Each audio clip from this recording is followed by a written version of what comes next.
Hello. How are folks doing today? Or this evening, I should say. What a wonderful evening we are having. It's beginning to be autumn here in New York, and I am going to be live with you for a little while here on Saturday evening. So welcome, welcome, welcome. Fun for the whole family. Welcome, welcome. What is new in this world? Lisa Hauserman here on time. Shout out to you, Lisa. Always a pleasure to have you. Tomas Terrance. Not familiar with you, Thomas Terrance, but welcome, welcome. Kinky, as she says, cool. Cool to have you. Ronnie Miller, good to see you. Wow, we are having quite a fun evening. Jason Dunn says morning.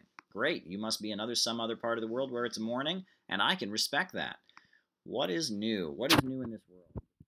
Great here. Well, Iran. Iran should be on everyone's mind right now.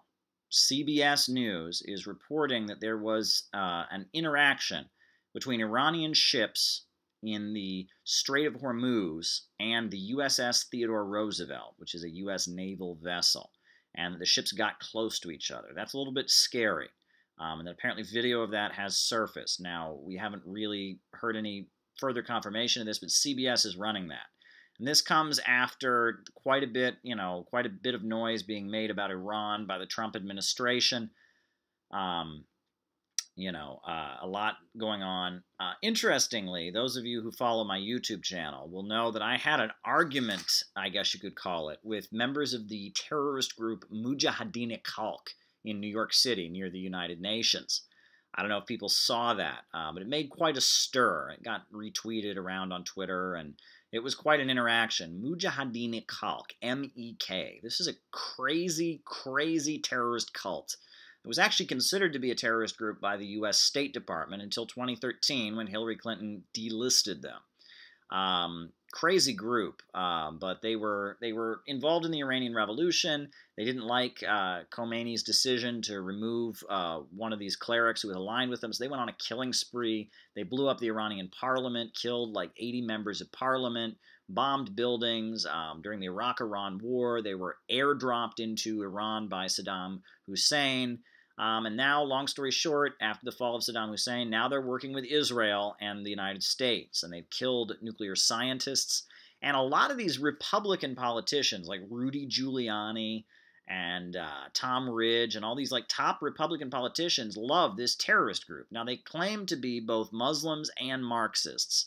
And so they're like Islamo-Marxists. They worship Masoud Rajavi, who is their prophet. He was the founder of the group. It's not confirmed that he's still living. He hasn't been seen since the U.S. invasion of Iraq. Their main spokesperson is Masoud Rajavi's spouse, Miriam Rajavi.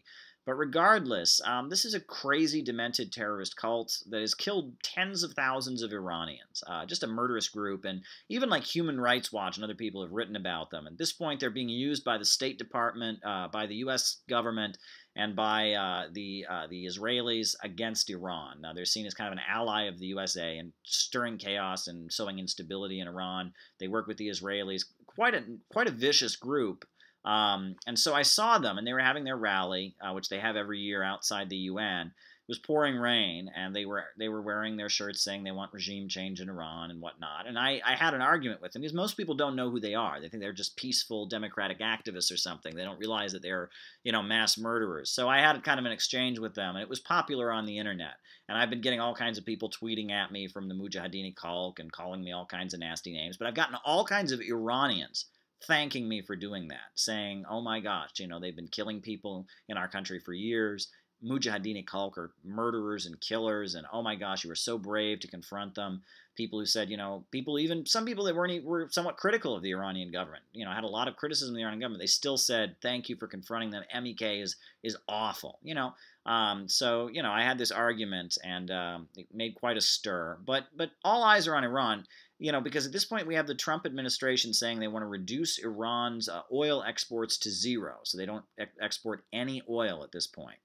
And I mean, can it be any more obvious that at this point U.S. foreign policy is about making profits for oil companies and gas companies and big mega corporations?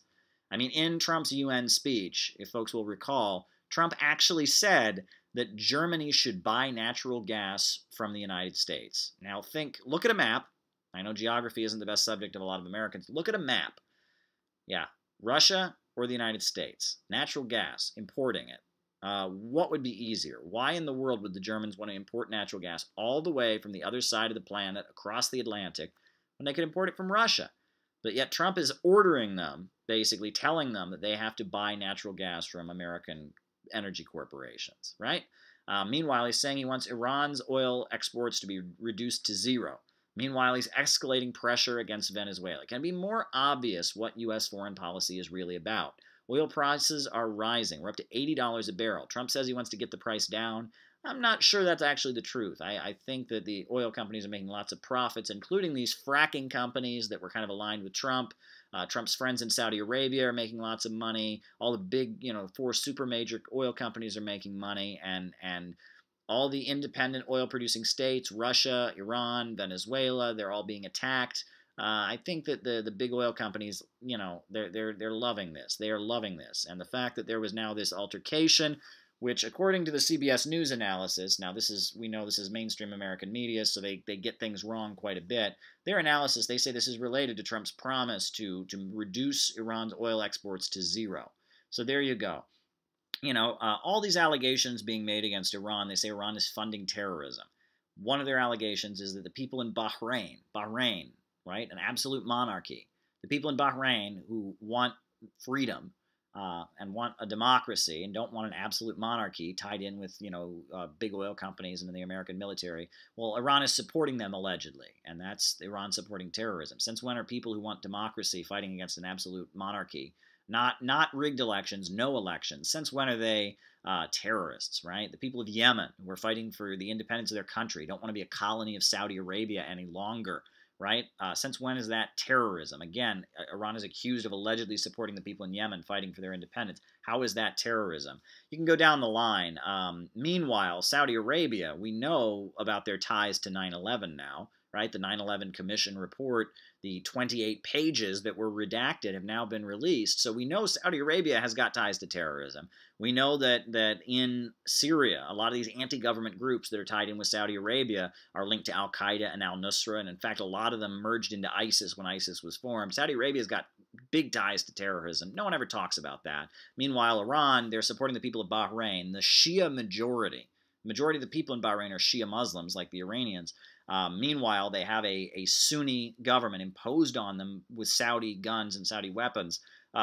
Supposedly Iran is backing the people of Bahrain. I haven't seen the proof. I don't know. I don't speak for the Iranians. But supposedly Iran is supporting the people of Bahrain and fighting for democracy. So therefore, Iran is funding terrorism. This is silliness. Iran is actually trying to stabilize Syria and bring the country back to stability. It's fighting against ISIS. It's fought against ISIS on the battlefield. This whole narrative is pretty ridiculous. When he says he wants to reduce Iran's oil exports, what's that about? Same with Venezuela, same with Russia. I mean, they don't want countries buying oil and gas from independent developing countries. They want companies buying oil and gas from Wall Street and London, big oil companies tied in with big banks. BP, we know, is tied in, that's tied in with HSBC Bank. ExxonMobil is tied in with Chase Bank. It's all connected. It's about the big profits of big Wall Street oil corporations, energy corporations, banking institutions. They run the United States, and they don't like independent countries. When countries start developing and selling their own products and making their own steel and their own cell phones and their own oil and their own energy, the big oil companies and the big manufacturers and the big corporations don't like it. They want to keep the world poor and dependent on Western monopolies. But you've all heard all of that from me again before. So let's see what else people are asking me about tonight. A lot of people online tonight. Good to see you all. I've got a lot to talk about. Going to go on for an hour or so, here on Saturday evening. Thought I hadn't done a live in a while, so I might as well get on here. It's a bit of a surprise. I didn't pump it for 3 days, but I figured, hey, why not? So let's see what people are saying here. Kinky says that MEK video was great. Well, you're not the only one who thinks so, Kinky. Loads of Iranians, and not just Iranians in Iran, Iranians living in Europe, Iranians living in California have said to me, good video. Thank you for confronting them. MEK is just hated. I mean, the number of innocent people that they have killed in Iran, and they're actively lobbying Congress to do to Iran what was done to Libya, what was done to Iraq, what was done to Afghanistan. They basically want to kill millions of their own people, right? I mean, that's insane. I mean, it's like, I mean, it's one thing, maybe they just had this history with the Iranian government. No, they want Iran to be regime changed, right? They basically want to demolish their own country. They want millions of other Iranians to die. I mean, that's beyond me. That is beyond me. All right. As much as I'm frustrated with the U.S. government, I love the American people. I don't want any Americans to be killed. I don't want any innocent Americans to ever suffer. I want peace in the United States. I want a better future for Americans. These Iranians are in the United States lobbying Congress every day on Capitol Hill, trying to pressure them for war against Iran. I mean, it's beyond me. When Saddam Hussein invaded Iran, they were airdropped into Iran as calling themselves the Iranian National Liberation Army and slaughtered whole villages. Just a vicious group of people. But, I mean, it's one of these crazy religious cults. Masoud Rajavi is like Jesus and Lenin reincarnated or something. It's a wacky, wacky group. And they are no fans of mine because I made that video exposing them. They want people to think they're just some kind of peaceful... They're chameleons, really, right? At that rally against Iran, they were just, we're Iranians who want democracy, right? However, sometimes you'll see them at Palestine demonstrations in the USA, and they say, we're Muslims, we're Muslims. Sometimes you'll see them try to go to leftist events, and they'll be like, we're communists, we're communists. No, they're not communists, they're not Muslims, they're not advocates of democracy. They're a wacky cult that works with Israel and the USA and wants to bring down the Iranian government and in the process have millions of Iranians die. That's what they are. They're a war lobby group. They're a group of Iranians who hate Iran and hate fellow Iranians. And in Iran, nobody supports them. They have zero support within the Islamic Republic of Iran. They are like public enemy number one. In fact, they call themselves Mujahideen Khalq, which means like the People's Holy Warriors. But in Iran, people call them the hypocrites of the people. That's what they're called. I wrote a whole article exposing them. People should know who they are. And the craziest thing is, for so long, the Republicans, in particular, like the neocon Republicans, were accusing Obama of being both a Muslim and a communist.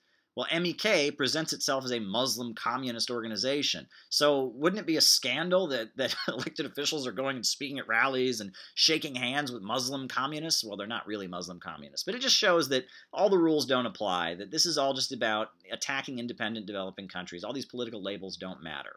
So, that was quite an exchange. But I'm deeply worried. I mean, the Iranian people... They love their country, and they do not want to have chaos there, and they will fight, and they are well organized. That country is very, very well organized. I mean, I've been over there. The military is everywhere. It's a very peaceful country. They've had a lot of peace, but that peace has come because they're well disciplined and well organized. They built huge highways. I mean, it's just the level of economic development that's going on there. Iran has really raised itself up from poverty and, built so much. It's very modern. And that modern, the way they've been able to protect themselves is because, they have a very, very strong military, and the population is very well organized. They have these things called the Basij, which are like community organizations. It means mobilized, oppressed. The Iranians are not going to surrender. The Islamic Revolution, there's a well-organized section of the population that's not going to surrender. So, people that want us to have a war with Iran are nuts. That wouldn't be good for this country at all. Wouldn't be good for us at all. I'll say that much. What else is going on here? Caleb, what do you think of the Houthis in Yemen? Well, what kind of question is that? First of all, they're not called Houthis, right? Let's be real, okay? Houthi is a tribal, like a tribal name. Their real name is Ansarullah, which means like followers of God. And they are Zaydi Shia Muslims located in the northern regions of Yemen. Now, most people in Yemen are not Shia Muslims. So when they present the war in Yemen as if it's the Houthis fighting against Saudi Arabia, that's a mischaracterization. There are a number of different political factions in Yemen aligned with Ansarullah. There are what they call the Southern Movement, which are people that want to restore the Democratic People's Republic of Yemen in the south, the DPRY. They're like communists. There's the Southern Movement. There are Nasserists. There are people that are actually followers of the previous president of Yemen, not the Saudi puppet, but the guy who was overthrown before that, Saleh.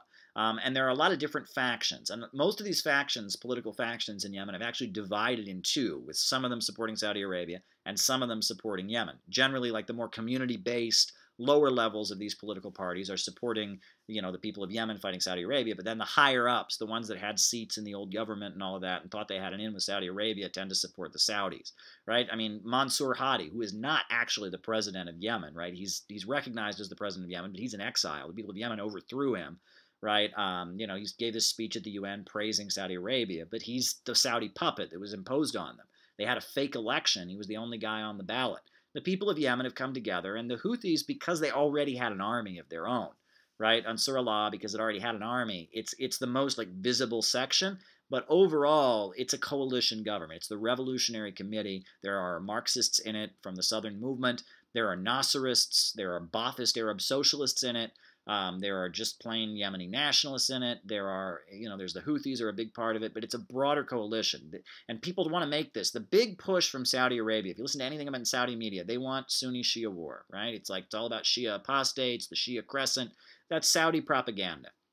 Meanwhile, Iran is calling for unity of all Muslims. This demonization of Shia Muslims, it's a big thing in Saudi Arabia. In Saudi Arabia, a lot of the oil workers are Muslims. Shia Muslims are not allowed to get jobs beyond being manual laborers. They face a huge amount of discrimination in Saudi Arabia. They're always cutting the heads off of prominent Shia Muslim leaders. And so Saudi Arabia just kind of hates Shia Muslims, and they are trying to present the whole conflict, like Syria, for example, right? Like Saudi Arabia claims that Bashar Assad is Shia. Well, he's an Alawite, and he prays in mosques, which Alawites don't do. His wife is a Sunni. He studies the Quran, which Alawites don't do. And Alawites are not really Shia. They're like a separate thing. It's like a different brand of things. And the overwhelming majority of the fighters in the Syrian army are actually Sunni. But yet in Saudi media, they make it sound like, oh my God, this is the Shia have taken over Syria and we're fighting for Sunni independence. Saudi media is pushing this narrative that there's going to be a war between the Sunni and the Shia, when in reality, most Sunnis and most Shias want to get along with each other. Prior to the invasion of Iraq, for example, people in Iraq didn't even know if people were Sunni or Shia. It was like they lived in peace with each other for the most part. So this, Saudi Arabia is pushing this narrative that the Muslims of the world should divide and the Sunni and the Shia should kill each other. Meanwhile, in Iran, they're pushing for unity of all Muslims, peace between the Sunni and the Shia. This is something to keep in mind. So framing it as the Houthis, making it all about the Houthis, that's a way of feeding into this narrative that it's Shia versus Sunni. So that's why I don't see it that way. This is the people of Yemen fighting for their independence. Wow, lots of comments going on here in the comments section. Wow, let me catch up here. Glad you're all here. 43 of you and counting. Don't forget to tweet this out, folks. We want to have a conversation. We want to bring people in. This is fun. This is a great evening, right? I see people arguing about all kinds of stuff. People are arguing about China and all kinds of stuff. Wow. So I wanted to tell you folks, interestingly, I had the opportunity, and you probably saw me tweet about it. I had the great opportunity to go to a reception, a by invitation only reception with the foreign minister of Venezuela. And it was great, and it was kind of ironic because there were a lot of people there from other mainstream lefty groups. And, I was there with a few of the young people from Students and Youth for a New America, a great organization. We were sitting there, and it was weird because, the speaker, the Venezuelan foreign minister, gave a great talk, and he talked about what the government of Venezuela has done to improve people's lives, how they've abolished illiteracy in the country, how they've brought in Cuban doctors to provide health care. And there are Cuban doctors in every neighborhood that make sure people in the neighborhood are healthy. They go and knock on people's doors and say, do you need anything? They brought thousands and thousands of these Cuban doctors to provide free health care to people in Venezuela. They talked about all the efforts they have to provide housing to people. Millions and millions of people are getting free housing in Venezuela, built with the oil profits, basically. And they talked about efforts to improve people's lives. Oh my gosh, right? That's what, in U.S. left-wing circles, if you say that, you're an economic determinist, you're an economist, right? We don't want to improve people's lives. We just want to, talk about privilege and also the leader, the foreign minister of Venezuela, quoted Abraham Lincoln. And he talked about how Lincoln talked about government of, by, and for the people, and how they always honor Lincoln in Venezuela because this is a socialist concept, government of, by, and for the people. Populism. right? Populism, right? That's the thing you're supposed to hate in left circles now, because we're all supposed to be bohemians, and the people are a bunch of rednecks and racists who like Trump, and we're smart and we go to college, and no, I mean the Venezuelans are real socialists, and just like the Chinese are, just like the Soviet Union was, just like the government of Vietnam, just like, I mean, all over the world you have actual socialists.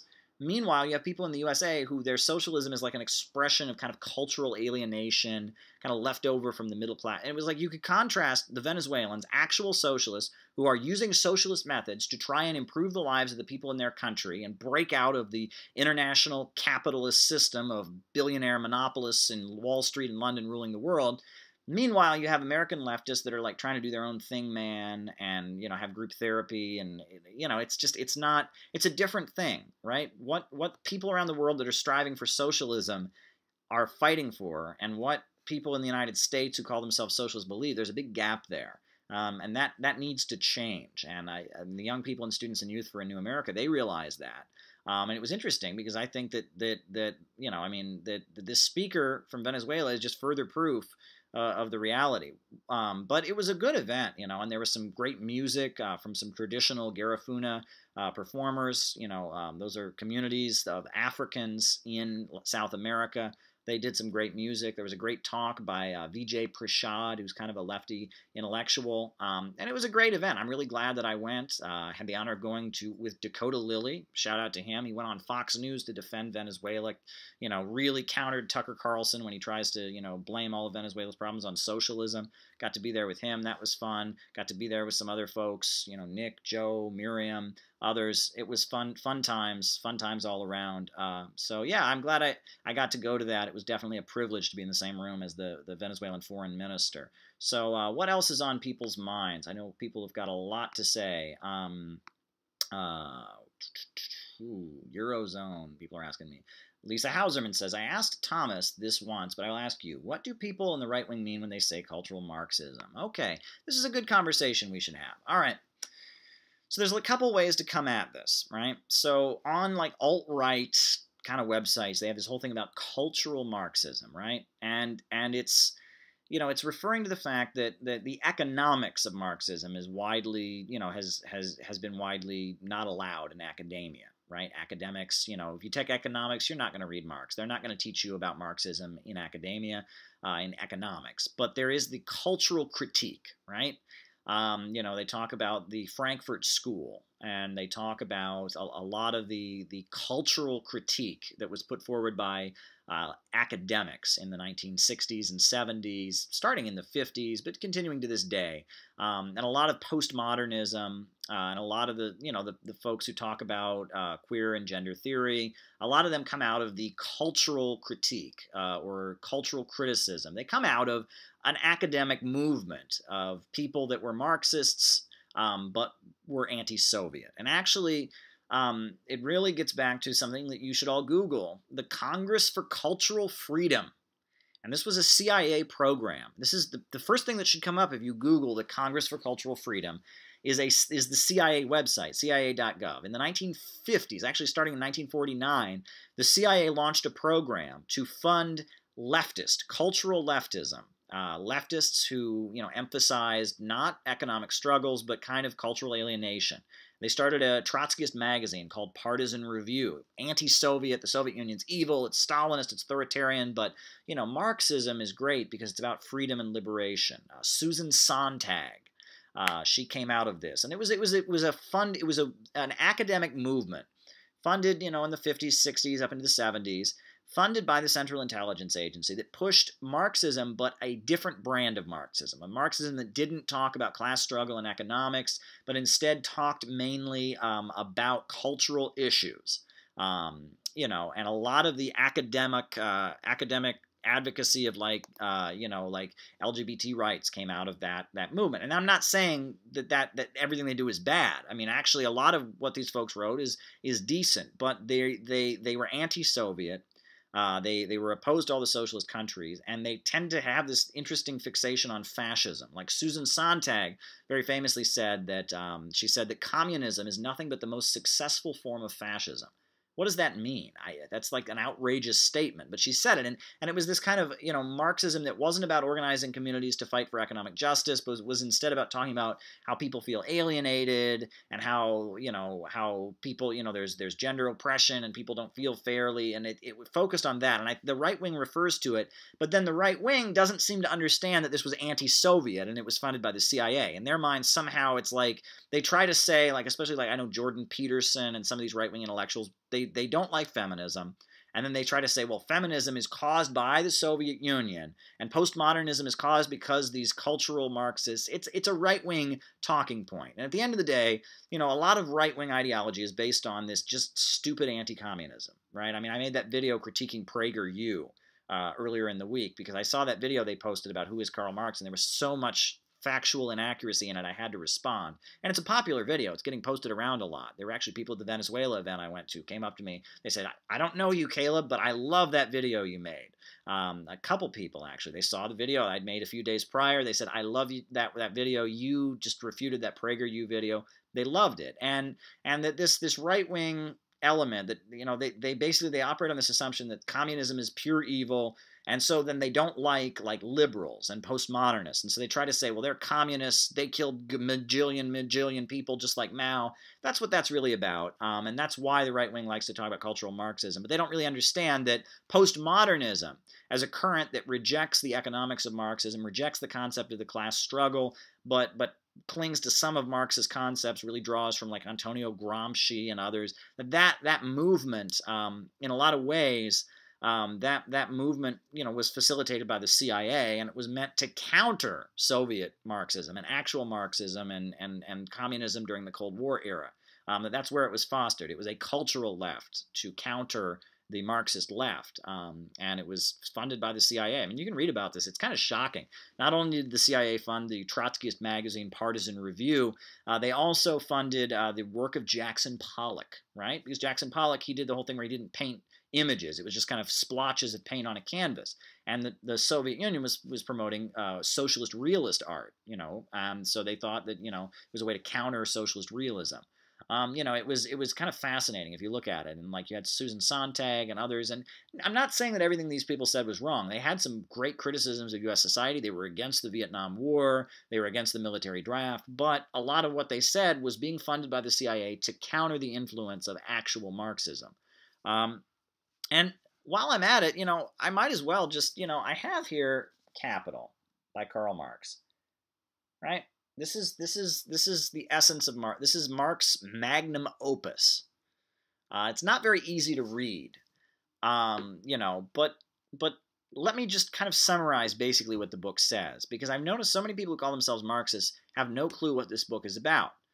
Marx is arguing that capitalism, as an economic system, requires the capitalists to constantly be advancing technology to be more efficient, right? They're competing with other capitalists. They want to make more profits than the other capitalists, so they have to advance technology.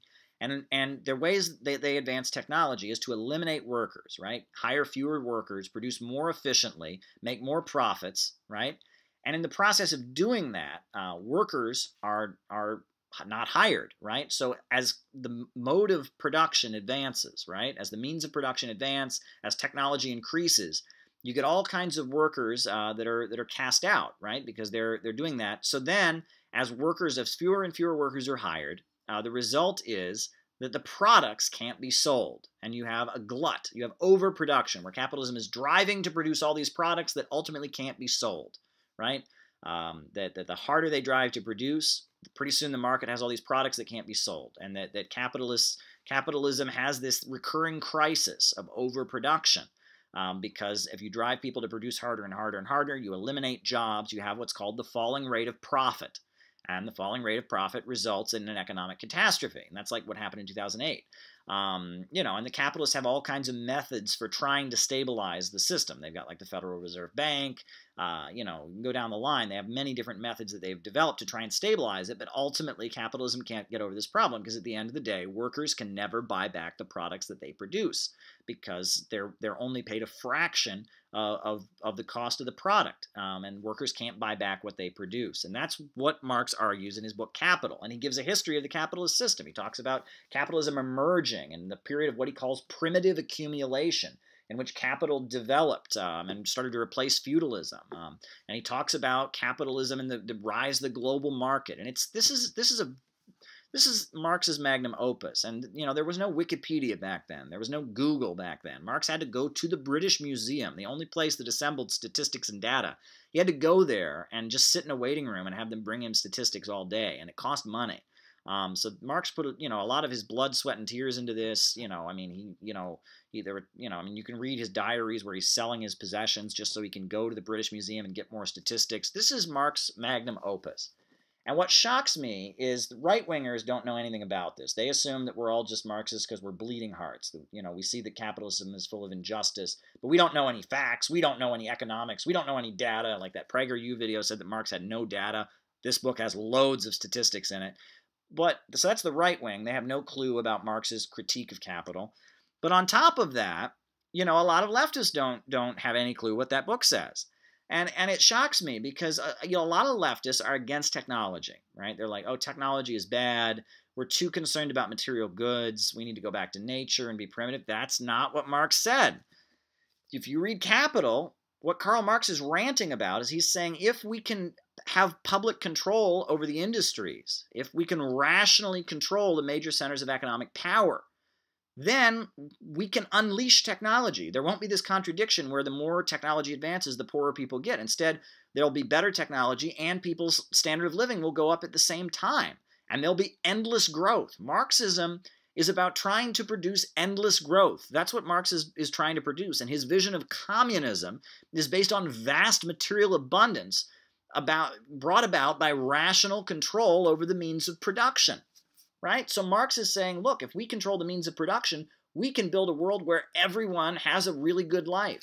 Marx was saying he wanted everyone to be wealthy. Marxists don't worship poverty.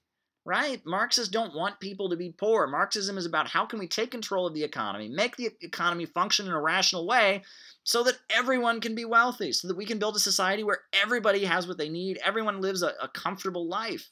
And his vision of communism, of a world where you don't have coercion, where the government, you don't need, huge numbers of police and prisons and people more or less can do what they feel like, is based on that dream, that development, of huge amounts of material abundance. And that's missing. A lot of Marxists don't realize that. It's kind of fascinating. Right-wingers, I don't expect them to realize it because they're against Marxism and they just follow a critique. But a lot of leftists don't realize that. And that shocks me quite a bit. I find it to be very frustrating. So what else are people saying to me? Essential to Maoism is the mass line, where the party is in continual contact with the people developing political policy. Well, Mao Zedong is going to be remembered. I mean, let me put it this way, right? Julius Caesar, right? Julius Caesar, he was around, BC, right? 73 BC, I believe, was when he was killed. I don't know. Maybe I'm wrong about that. But yet, we know about Julius Caesar. Right? He's a pivotal figure because he brought the Roman Empire to Gaul. He was pivotal in the Roman Empire, right? So, people remember Julius Caesar because even though 2,000 years ago, people don't know much about him, but he's just remembered as a pivotal person in world history because he played such a great role. Not a very good role, enslaving a lot of people, killing a lot of people, but overall, Julius Caesar is remembered because of such a pivotal role he played in world affairs. It was a very different world. He was the one who brought the Roman Empire to so many different places. Well, Mao is going to be remembered, I think, probably more so than Lenin and Stalin, because Mao took China. As a result of Mao's revolution, China went from being one of the poorest countries in the entire world to now being a global superpower. And that process began with Mao. The first steel mills in China were brought in during Mao's era when the Soviet Union was aiding China. Mao, he seized political power, he brought the Communist Party to power in China, and he rapidly transformed the country. Now, it continued, and the modernization escalated after his death with Deng Xiaoping. But overall, Mao started the process of China going from being one of the poorest countries in the world to becoming a superpower, to becoming the second largest economy in the world, and to continuing to rise, right? What Chinese people call the Great Revival of Chinese civilization began really with Mao. And Mao is going to be remembered for that. And Mao was a political genius. And if you read Mao's writings, you read, the biographies of Mao, not the like hit pieces, but like you read like Wind in the Tower by Han Suyin or The Morning Deluge. You read interviews with people who met Mao, people who worked with Mao, people like Anna Louise Strong, Agnes Smedley. Mao was a genius. Mao knew how to organize people. He knew how to work with people. And Mao, he also understood China, I think. He had an understanding of Chinese civilization that was much deeper than anyone else. Because Mao himself, he was from a middle peasant family. He was from a peasant background. He wasn't an urban elite like most of the Communist Party were, but he was also not a peasant himself. He was educated, and so Mao was in this kind of perfect position where he kind of knew how to talk to people all throughout Chinese society. Mao is going to be remembered, I think, in world history. I mean, they're going to be talking about Mao thousands of years from now. Not to say that he never made a mistake or never did anything bad, or I'm not going to just blindly defend everything he ever did, but Mao, in terms of world history, is going to be remembered that way. What I find surprising is that a lot of the young people who call themselves Maoists, they don't like any of that. It's weird, they read, Mao has all these brilliant ways of interacting with people, building alliances strategically, united fronts, tactics, all kinds of stuff. You read that in Mao. I mean, this man was a genius political organizer, and all these young people who like Mao, they like him because he had a gun. It's like Mao, oh, he had a gun, he waged people's war, revolution, and it's like these young people that have like a violent revolution fantasy. They like Mao because he waged a violent revolution. And they're missing the point. They're completely missing the point. They're completely missing the point. If all Mao had done is, get his friends together and have a violent revolution, he wouldn't be remembered at all. I mean, Mao was remembered because he was a brilliant, brilliant statesman and politician. And he knew how to maneuver, and he knew how to build coalitions and united fronts. And that concept of the mass line, from the masses to the masses, is a brilliant concept, and I've written about it. I've had articles published about it in the Chinese press. I mean, I actually compared Mao in an article, lo and behold, and this will be a shock to a lot of people, to Dale Carnegie. Dale Carnegie, the author of the marketing book, How to Win Friends and Influence People, right? Because Mao's concept of the mass line is basically, how to find out what people want and give it to them. Right? That's basically what Mao's mass line concept is, and that's what Dale Carnegie was writing about back in the 1930s with his book. But at the same time, Mao was in the jungles of China, trying to build a revolutionary organization up in the mountains and trying to build a revolutionary organization fighting for the people. There wasn't jungles. I apologize. I misspoke there. But up in the mountains in the countryside. Same time that was happening, you had Dale Carnegie in the U.S. writing books about similar methods. Not trying to impose your will on other people, but trying to find out what it is the people want and give it to them. Right, and how to become a voice for a mass sentiment at the time, how to give expression to popular will and sentiments. Mao was a genius. Mao was arguably one of the greatest geniuses that we've seen in the 20th century. And I wish that people that called themselves Maoists and liked Mao would actually look into what Mao did throughout his life and not just fetishize Mao. I think a lot of the people that call themselves Maoists are actually Gang of Fourists. They like the Gang of Four. They like this sectarian politics that came out, that dominated China from like 1969 to 1976, right? They like hating the Soviet Union and calling it, revisionist. They like the Cultural Revolution. They like, that's what they're about. And that's one moment in Mao's life in which he was very old, and it's debatable how much of a role he even played during that period, how much he even knew that things were happening that way. That's my opinion. I think Mao is definitely worth studying. I'm not going to defend everything he ever did, but he's definitely one of the greatest political statesmen and leaders in the 20th century, and he's going to be remembered. He's on the level of a Julius Caesar. In world history, right? It's been 2,000 years. We're still talking about Julius Caesar. Well, 2,000 years from now, 4,000 years from now, people are going to be talking about Mao because the role that he played was so pivotal. That's what I want to say about Mao. So there you go. And I'm sure there's people that disagree with that, and that's okay. You can disagree with me. It's okay. It's okay. But the other thing is I did bring up Julius Caesar because it's interesting. Michael Parenti wrote a book about Julius Caesar. He wrote, The Assassination of Julius Caesar, The People's History of Ancient Rome, and he argues that Julius Caesar was a populist, that he was rallying like average Romans and defending them against the senators and the elitists. And it's interesting because I reread Shakespeare's Julius Caesar a couple of weeks ago. And it was like I read it with new eyes. And Michael Parenti wildly criticizes that play for how it demonizes ancient Romans, the Roman population, makes them look like barbarians. And other people have criticized, the Michael Parenti book because it's like, okay, well, maybe Julius Caesar did fight for average Romans, but what did he do to everyone outside of Rome? I mean, he was a colonizer and he was building an empire and enslaving people, and that's certainly a fair point. But when I read the Julius Caesar play by Shakespeare, I noticed that the play, it's not like other plays. It's about Julius Caesar being assassinated. Julius Caesar dies fairly early on in the play. But the play is not really about Julius Caesar. There's a line in the play that always gets quoted. It's not our stars. The fault is not in our stars, but in we who are underlings. And Julius Caesar gets stabbed to death early on. But then they spend the rest of the play, Mark Antony, Brutus, others, debating whether or not they should have done it. And that's what it's about, right? So the senators, in the Shakespeare narrative, the senators feel like Julius Caesar is becoming a dictator. So they get together and they kill him, right? And then Rome degenerates into civil war, and the whole time they're going, did we do the right thing by killing him or not? What should we have done this? And there's all this kind of analyzing. There's the speeches at the funeral of Julius Caesar. Friends, Romans, countrymen, lend me your ear. And they're going, we needed him. He was a good leader, but he was becoming a dictator. Oh, we had to kill him, but we needed him. And it's interesting. You can almost read it in a Freudian way.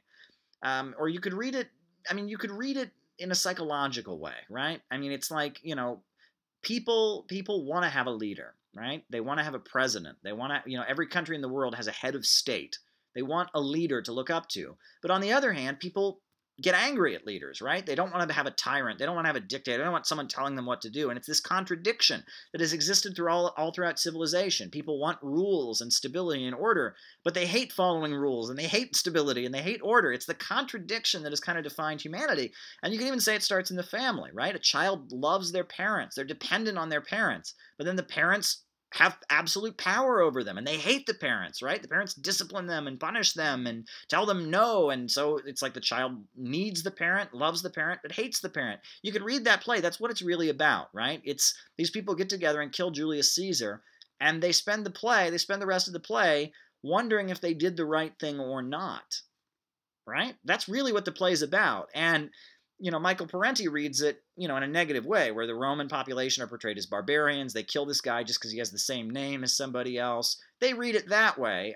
But if you read the play, if you watch, the ultimate result of them killing Julius Caesar is Rome degenerating into civil war between Mark Antony and the forces that want to that support the other. I mean, you see a stable society with a leader, Julius Caesar. You see a stable society degenerating into chaos. And life getting worse for people in the aftermath of the overthrow of the assassination of Julius Caesar. Now, Julius Caesar is portrayed as if he was tyrannical and corrupt, but they spend the whole play wondering if they did the right thing. It's fascinating. Reading Shakespeare's Julius Caesar with new eyes, thinking about geopolitics, thinking about how, there was that play where they had Trump dressed as Caesar and there was a huge amount of outrage. It was, it was like where they stabbed, there was a guy who looked like Trump who was Caesar and they stabbed him, and there was all this outrage at Shakespeare in the Park in New York like last year. It's interesting to read Julius Caesar because Shakespeare was onto something, right? It's about the human relationship with leadership and authority and how we love and hate authority at the same time. And it kind of defines the human condition. So that's my philosophical rant there. I hope I didn't bore any of you who don't like history and all of that. But, I see Mark Phelan is here, right? And he's saying the idea that the biblical Jesus Christ was about Julius Caesar. Wow, I've never even heard that. Wow, that is fascinating. I've never heard such a theory, right? I do recommend that people read The Foundations of Christianity by Karl Kautsky. That was a great book, and I learned so much about ancient Rome and how people saw things and the class struggle in ancient Rome and the role of the Roman proletariat. That's where the word proletariat comes from. They were the people in Rome who had nothing but their children, right? They didn't have any slaves, but they weren't slaves themselves. They didn't have any property, but they had their children, right? There was those who had nothing to sell but their labor power. That's the word proletarian. It comes from ancient Rome. Fascinating stuff. Why do you think America will go in the next crash? Will we continue with fascism or will we shift to the left? I don't know. I have no idea. I feel like right now in the USA, we have two sides. we have the left and the right, and both the left and the right are very confused and don't really know what they're about. And I feel like there are destructive. There is just all throughout U.S. society, wherever you go, left, right, there are people who are angry and they want to tear things down. And when you have a crisis, that is not the sentiment that will get you out of it, right? And ultimately, when you have a crisis, you want someone who can come in and bring stability and construction.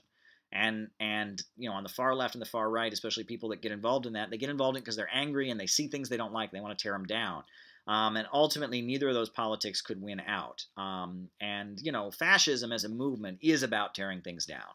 It's, about mass police repression. It's about, chaos and terror and trying to bring back and restore the past. Whereas actual leftism, not exactly what a lot of these postmodernists believe, but actual leftism is about bringing stability and building construction.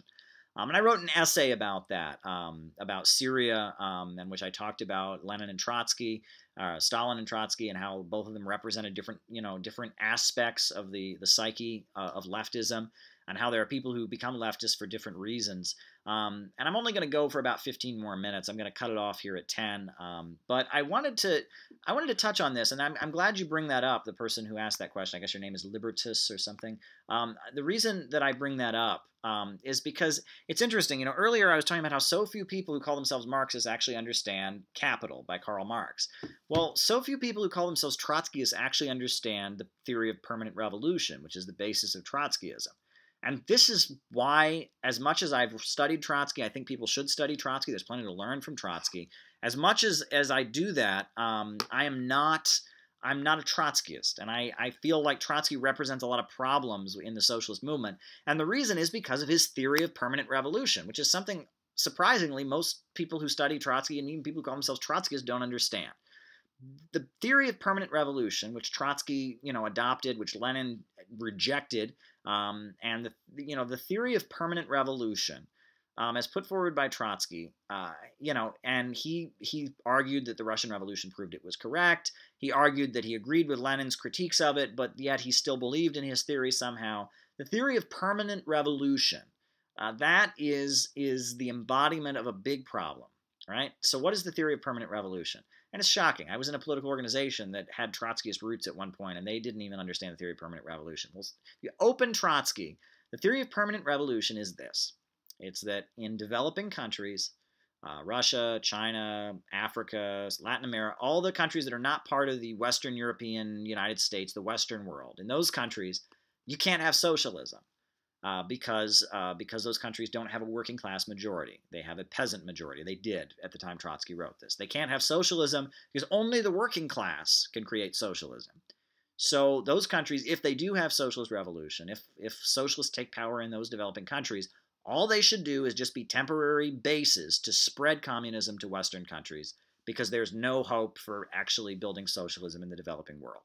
That's the theory of permanent revolution. And that's wrong. And it's based on an element you can see in Trotsky. Trotsky had contempt for the peasantry. Trotsky was from a wealthy family in Ukraine. He experienced a huge amount of anti-Semitism and discrimination. He was educated. He was from, upper wealthy circles. He got into revolutionary politics in Russia.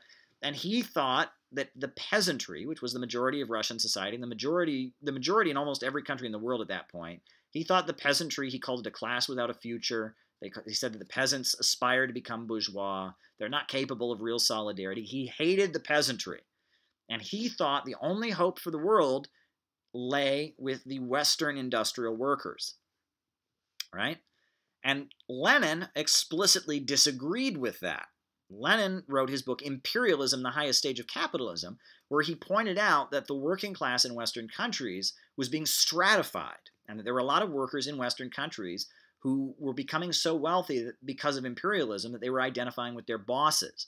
And that in the Western countries, there was a divide between the workers, between the skilled workers and the unskilled workers, right? And that the unskilled workers were capable at that time of being revolutionary, but the so-called skilled workers are, they were not, right? And that the labor aristocracy was being developed, and that the idea that the Western worker, that working class people in Britain and the United States were just going to wake up one day and seize their factories in a classic Marxist workers' revolution, that was not going to happen. Lenin realized that, and he wrote that in his book. And Lenin writes in his book Imperialism that at that point, in 1917, 1914, around the time of World War I, the revolutionary energy for socialism was going to come from the developing world. And it wasn't going to come on the basis of simply class struggle. It was going to be countries in the developing world fighting for national liberation. That's what Lenin wrote, right? That basically these countries were being kept poor by imperialism, so they were going to be motivated by nationalism and national liberation sentiments to overthrow capitalism. And that's, Lenin was correct. If you look at the 20th century, most of the socialist revolutions happened on the basis of nationalism. However, it was proletarian internationalism. In order to really make life better in their country, they had to reject, nationalism and say that, look, we stand with the people of the world and fight imperialism. So it was kind of a contradiction. But ultimately, socialism came into the world from the developing world, not from the Western world. And Trotsky very much held on to what Marx had written during his lifetime, and had this belief that the only hope was the Western workers, the German workers, the British workers, the French workers, the Americans seizing their factories. Trotsky lived in New York City for a long time, and in his autobiography, he referred to New York City as, quote, the foundry in which the fate of mankind will be forged. Trotsky was a Russian, but he loved the West. He loved the West. He thought the West was the hope. And he argued with Lenin. He and Lenin hated each other prior to 1917. He didn't join the Bolsheviks until July of 1917. And his primary disagreement was, Lenin said that, the Russian Revolution should create a revolutionary dictatorship of the workers and peasants. And Trotsky said, no, you have to leave the peasants out. It needs to be a dictatorship of the workers only. And at that point, Russia was like 90% peasants. So that was crazy. I mean, he was actually basically arguing that no peasant should have any role in a potential revolutionary government, right? And that's the basis of Trotskyism. Trotskyism is trying to hold on to Marxist belief that the revolution is going to happen in Western countries only, and that the third world doesn't matter. That's kind of the basis of Trotskyism. And so his argument after the Russian Revolution, after the death of Lenin, is that the Soviet Union shouldn't try to build socialism in one country, right? They shouldn't, try to build huge factories and electrical power plants. They shouldn't try to wipe out illiteracy. They shouldn't try to raise the standard of living. No.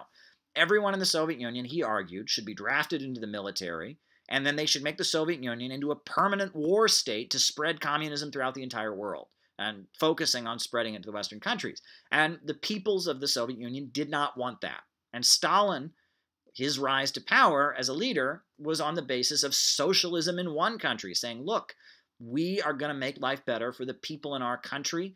We might support revolutionary struggles in other countries, but we're going to focus on socialism in one country, making life better for you.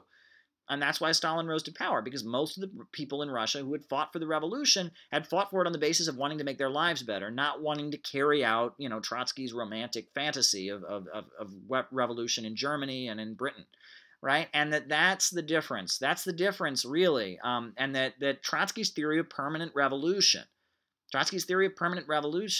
that all that matters is the West, that all that matters is communism in Western countries, and that third world countries can't really have socialism, that third world countries, that they don't matter, and that peasants are worthless, and that we just need to hold on to Marx's belief that the Western world, that the Western factory worker is going to seize the means of production.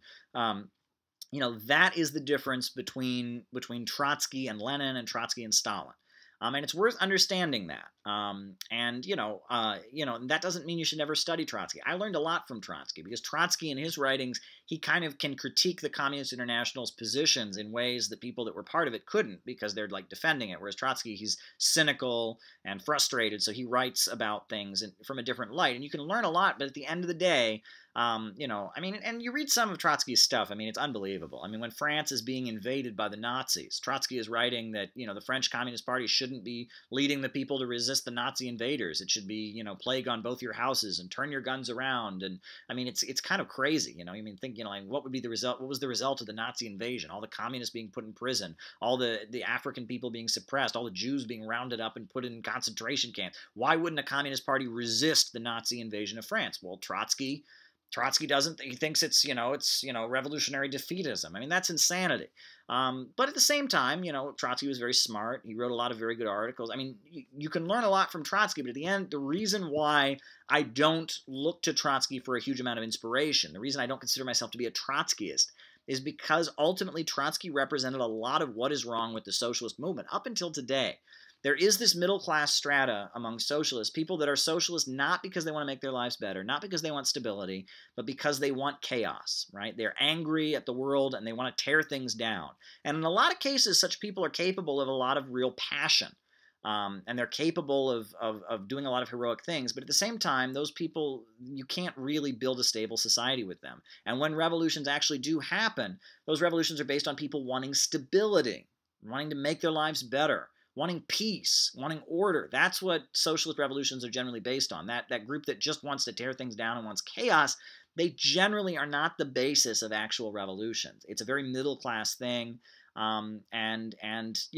Such people, and fascinatingly, the Bolsheviks were made up of middle-class people who wanted chaos, but Lenin had the brilliance of getting those people organized and getting them to develop a mass line where they offered people stability. It's kind of fascinating if you read about it. But I wrote an essay where I talked about two psychologies or two souls within socialism, of those who want order and those who want chaos, those who want to make people's lives better, those who want the whole world to burn down as revenge for injustice. There are two different distinct mindsets, and you shouldn't reject either one, but ultimately the one that has waged the most victories is the one that seeks order. People don't want their lives to get worse. People want their lives to get better. People don't want violence. People don't want terror. People want their lives to get better. And ultimately, genuine socialism is about construction, not destruction. So there, you've heard a lot from me. We talked about Julius Caesar. We talked about all kinds of stuff. All right. Oh, what are people saying here?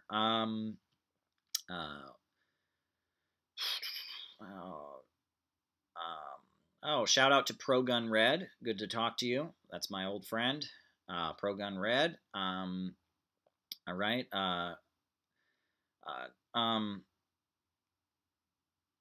Lisa Hauserman says, can you see this comment? People are calling people far right. I don't know what that's about. As a result of the CIA ideological war with the USSR, that doesn't mean we're opposed to women's subjugation. Of course. I mean, women's rights is a good thing. I mean, women should be empowered. I mean, why in the world? It's funny. Feminism. The way that I've always understood feminism is people who believe in the equality of the sexes, right? That's what the dictionary defines it as generally, is the idea that women should not be subjugated. And so why wouldn't you be a feminist as a Marxist? Because Marxists do strive for equality and justice. So I don't understand that. And I see Marxists who are like, no, you can't be a Marxist. You can't be a feminist. You must be a Marxist. And I think, what's the contradiction? I think there are different kinds of feminism. I think there are different strands and different ideas in the feminist movement. I don't think that obviously Marxists can't agree with every idea of every feminist because there's a lot of division within the feminist movement. But the basic concept that women should be treated as equal members of society, I mean, why would any Marxist oppose such a thing? I don't understand that. Someone says that Jason Dunn says, I'm taller than Danny DeVito. Oh, well, good for you, Jason. I don't know much about Danny DeVito. Pooh and Lay says, Caleb Maupin, what do you mean when you say that there are emerging anti-capitalist models that are not socialist, or at least not socialist-oriented? Well, I haven't said that. So I don't feel that way. I think that there's a lot of socialism in the world today. I think that not all socialism is necessarily Marxist, though. I know, like the Ba'ath countries, Ba'athist Arab socialism. Now, they are not Marxists. They draw from Marx, and that Michel Aflaq had studied Marx, quotes Marx in his writings, but they were not Marxist per se. Their socialism was more rooted in Arab culture, and I don't have an issue with that. Bolivarianism. They call themselves Marxists, but they are not like Soviet-style Marxists. They talk about socialism for the 21st century. They talk about a socialism rooted in their unique conditions and history. And ultimately, that's what every socialist revolution has done. If Mao had just copied what the Soviet Union did, it wouldn't have worked, right? Mao applied socialism to China's unique conditions. The Bolivarians are applying socialism to South America. The Ba'ath countries applied socialism to the Arab world. Kwame Nkrumah, he applied socialism to Ghana. And that every country is going to develop a unique form of socialism based in its unique conditions. And I think that's what people need to understand. And that this notion that socialism everywhere espouses the same concepts. Look, when capitalism came into the world, it had a lot of different ideologies and a lot of different ideas. And some, after the French Revolution, it was the temple of reason. And they believed in, the temple of reason, and they rejected all religions. And then later they adopted Catholicism after Napoleon came in. They went back to being Catholic. But in England for a while, you had like a Puritan dictatorship with Oliver Cromwell, deeply religious, like a theocracy practically. In other countries, you had, Protestant governments. But the idea is the property relations in all of the capitalist countries was the same. The means of production were owned by private owners who operated them to make profits. They broke up the feudal commons. Right? So capitalism came into the world with a lot of different ideologies. I think socialism is going to come into the world with a lot of different ideologies. I think that there will be different forms of socialism, and I think that there will be different ideologies. And the point, the philosophical point, and I'll end on this after I look at the comment section one more time, ideas don't define reality. Reality defines ideas. Ideas are responses to material conditions. This idea that, a country is socialist because the leader says the right magic words, that's not materialist. That's not Marxism, right? The leaders could say completely awful things. Leaders could do awful things. Marxism is defined, and socialism as an economic system is defined by property relations. If the means of production function in order to benefit society and according to a plan, that's socialism. If the means of production function in order to make profits for capitalists and you have the anarchy of production and the state is controlled by capitalists, that's capitalism. That's the difference, right? Socialism is a society in which the economy is organized to serve public good, and capitalism is a society in which profits are in command, in which the means of production only function as preliminary transformation into capital, as Engels put it. Wow, we have gotten into some crazy territory here. Oh, wow. What's going on here? America is a colonial state, but it's got a long history of working class and revolutionary movements. Absolutely correct. There's a lot of ugly things in the history of the United States, and no one should back away from that. Slavery, the slaughter of the indigenous people, a lot of the ugly wars, and the fact that Trump is rallying people around the slogan "Make America Great Again" shows that a lot of people in the USA just haven't come to terms with that, and that's a big problem. We don't need to make America great again. We need to build a new America based on solidarity and brotherhood and sisterhood and cooperation. What else am I going to say here before I get off here? AK-47, I'm not a fascist, so no. Why are people always calling people fascists? Fascism is the Ku Klux Klan. It's lynch mobs. It's Auschwitz concentration camps. It's mass slaughter and killing. The fact that people use fascist for like leftists they disagree with about something, or people say that the people's haircuts are fascist, or that someone's a fascist because they wear a hat. I've had people tell me I'm fascist because I wear a fedora. What the hell is wrong with these people, right? That when you say that, you cheapen fascism. You're actually benefiting fascism when you use it as just a regular slur. Donald Trump isn't a fascist. He's right-wing, and I think there are a lot of fascists who like Trump. There are things that Trump has done that maybe fascists would like, but Trump's a right-winger. He's a right-winger. He's trying to be a Bonapartist. His policies have been awful so far. But people who think fascism is just another word for Republican, people who think fascism is people on the left that they disagree with, come on, folks. Seriously. You are helping actual fascism when you do that because you're taking the stigma away. If all fascism is leftists who talk a way you don't like, then it's not so bad, is it? Well, fascism is bad. Fascism is awful. And it was awful at Auschwitz, and it was awful when the Ku Klux Klan was lynching people. It was awful in Italy where they killed all the communists and slaughtered people and broke up the unions violently. Fascism is an awful, awful thing. And if you think that fascism is just, it's just somebody disagrees with me, then you're helping fascism because you're making it something that isn't so bad when it really is bad. So there we go. Diversifying a backward country's economy isn't exactly the thing to do when the state controls one or a few industries. I'm not sure what that means. It's a thing that liberals and rightists call. It's kind of like liberals who It's kind of like rightists calling liberals communists, says Tornado Nick. That's a very good point. That is a very good point. And that and I think the other thing I mentioned. Wow, I'm still going here. Well, I'll keep going for a little bit. I'm going to have to end this pretty soon, but I'm going to keep going. Liberals.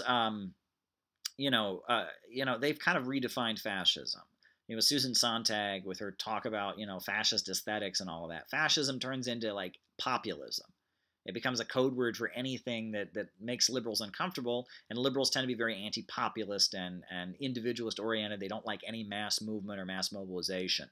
So that's what that's about. And when Susan Sontag says that communism is nothing but the most successful form of fascism, that's what she's referring to, because communists build mass movements, they have leaders, that people sacrifice for causes, they fight for justice. She doesn't like that. She's an individualist. She wants everyone to just express themselves and everything to be shades of gray and a matter of opinion. She's a postmodernist. So in her mind, communism and fascism are the same because they both believe in things. They both say that some things are true and some things are not, right? And so to her, to a lot of liberals, fascist aesthetics, fascist imagery. That's what they use to describe anything they see as populist. And they really ought to go look at the history of this country, because actual leftism, when leftism was strong, it was populist.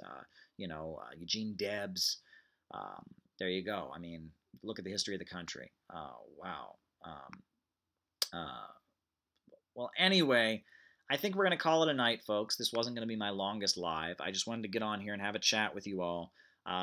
But I recommend people listen to classical music because I find it to be very, stabilizing, and that it appeals to your intellect and the rational side of your mind, not your emotions.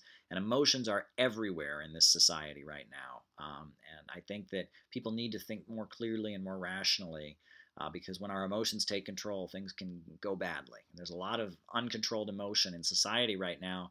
And I listen to rock music too. I love, like 60s rock and stuff. But at the same time, I also like classical music because, there needs to be rational thinking in a world that is really, really scary and unpredictable at some times. So I love you all. Thank you for joining me. You all are my friends. Disagree with me, agree with me. That's okay. I love you all. Have a good evening.